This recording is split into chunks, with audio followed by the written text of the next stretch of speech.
Aloha and welcome to our video on the kingdom Protista. In this video we'll talk about the Protozoans, we'll talk a little bit about algae, and we'll end up with a discussion on slime molds. Okay, so in this kingdom we are now in the eukaryotes. We have eukaryotic cells, which means that we have a nucleus and we have internal structures called organelles. So the first group that we're going to talk about are the Protozoans. And proto kind of means like origin or original or precursor, and zoa kind of refers to animal. So these are going to be our animal-like protists. And our animal-like protists generally tend to be grouped by how they move around. We have three different groups. We have the ciliates, the amoebas, and the flagellas. The ciliates are like this one up here, the paramecium, you can see it. And the cilia are these tiny little hairs that stick off the end of the cell here like this, and they can beat those kind of like a whole bunch of oars on a boat. They can kind of move around that way.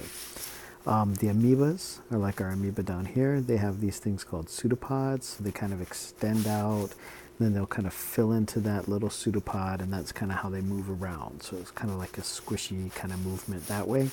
And then finally we have our flagellates, which have this flagella here, a tail, and these are like our euglena.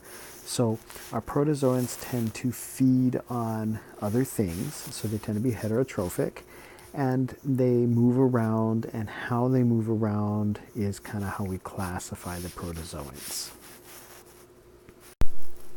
Now the protists are a diverse group. We started with the protozoans, which were animal-like. We also have some that are going to be plant-like, and these are our Allergies. Okay, perhaps some of the best known ones are the brown algae, like the kelp over here, okay, which can be rather large. We also have some green algae, and the green algae are where we start seeing some of this photosynthesis. They tend to be fresh water. We also have the blue-green algae that you'll see as well, and then some red algae as well. So a whole bunch of different ones, and these are plant-like. They use these pigments. They go through the process of photosynthesis. They get their energy that way. We also see our diatoms and our dinoflagellates, okay, which are also going to be somewhat plant-like in nature. So even though they don't look a lot like plants, they all have the ability to photosynthesize or generate their own food. They're autotrophic. Okay, the last group of the protists that we want to talk about are the slime molds. The slime molds are kind of neat because they have a duality of life cycles. So we'll start off here. Meiosis has just happened, and we end up into a haploid stage where we form our spores. Our spores are going to germinate. When they do so, they'll form into either an amoeboid cell or a flagellated cell. And then these cells will eventually get back together through a process of syngamy and form a zygote. We return to our diploid stage. When we have our zygote, it undergoes mitosis and becomes this big feeding plasmodium.